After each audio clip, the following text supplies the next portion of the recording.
The Bible's an important book, but it's really long. Yeah, it's a collection of many books written over a long period of time, but altogether they tell one unified story. So, what's the story of the Bible? Well, it begins by introducing us to a beautiful mind, the author of all reality, a being called God. And he has the power to take the dark chaos of the uncreated world and bring about order and beauty and a garden full of life. And to crown this accomplishment, God appoints these creatures called humanity, Or in Hebrew, Adam. and they're made as God's image. Which means that they're commissioned to rule this beautiful world on God's behalf by harnessing all of its potential and creating even more beauty and order. This is a story about humans using their power to do meaningful, life-giving work. But the question is, how? Yeah, humanity now faces a choice that's represented by a fruit tree. So humans could partner with God and find freedom by trusting in his knowledge of good and evil.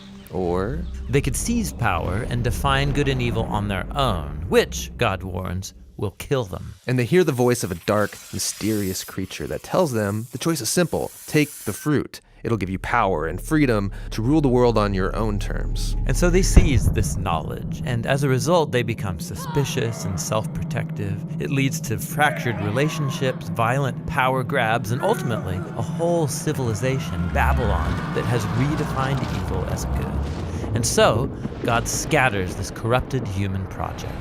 And here the story of the Bible takes an important turn. We zoom into the story of a man and a woman who come out of Babylon, Abraham and Sarah. Yeah, God promises that from them will come a new people, a nation that has another chance to make the right choice. And if they succeed, it will open up this new way forward for the rest of humanity. And this is why the rest of the Bible story is about this family. And it does not go well. Despite God's personal guidance, Abraham's family gives in to that same temptation to redefine good and evil on their own terms, apart from God. Even when their best people were in charge, rulers who loved God's guidance and had divine wisdom, even they gave in. And so Israel was warned by their own prophets that these choices would lead them back to Babylon, this time as conquered captives living in exile, and that's exactly what happened. So even with God's personal guidance, Israel fails. Who can succeed? Well, the prophet said that the story wasn't over. God's going to send a new leader to Israel to cover for their failures and to transform the people's hearts and minds so that they can make the right choice. And so the part of the Bible called the Old Testament ends, and these promises are left hanging. And then the biblical story continues into the New Testament. We're introduced to a man who comes from the line of Israel's kings, Jesus of Nazareth. And he said that he was bringing all these promises to their completion. He confronted that dark, mysterious evil that all humanity is given into and resisted its power. And then he announced that God had arrived to rule the world through himself. Jesus taught about God's definition of good and evil, and he said that real power is serving others. According to Jesus, it's people who love the poor and even love their enemies. These are the kinds of people who actually rule the world. And that's confusing, but also really beautiful. And so is the claim that the story goes on to make about Jesus, that he is God become human, to be for Israel and for all humanity what we could never be for ourselves. He came to take the consequences of our evil into himself, and his sacrificial love proved more powerful than evil, than even death itself.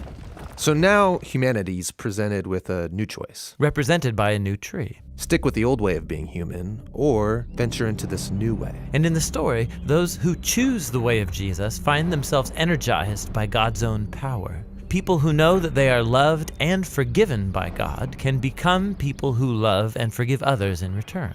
The Jesus movement quickly spread throughout the world, forming these new communities of people who follow the way of Jesus. But they faced problems. There was persecution from the outside by people in power, and inside there was confusion, even compromise. Yeah, because following Jesus is really hard. And so the movement's leaders, called apostles, they wrote letters to comfort and to challenge these communities to stay faithful to the difficult way of Jesus. And they're called to hope for the day when Jesus will come and change everything. And so the Bible ends by pointing to the future day, when all wrongs are made right, when evil is eradicated, heaven and earth are united, and humanity can rule the world together in the love and power of God. Okay, so that's the story of the Bible. and it brings all of these books together. But what's interesting is that each book contains a different kind of literature that contributes to this story in a unique way. And that's what the next video will begin to explore.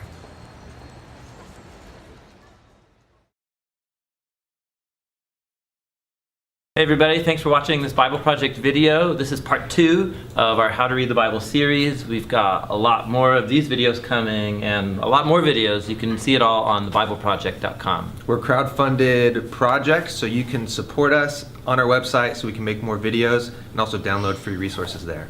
Thanks. Thanks.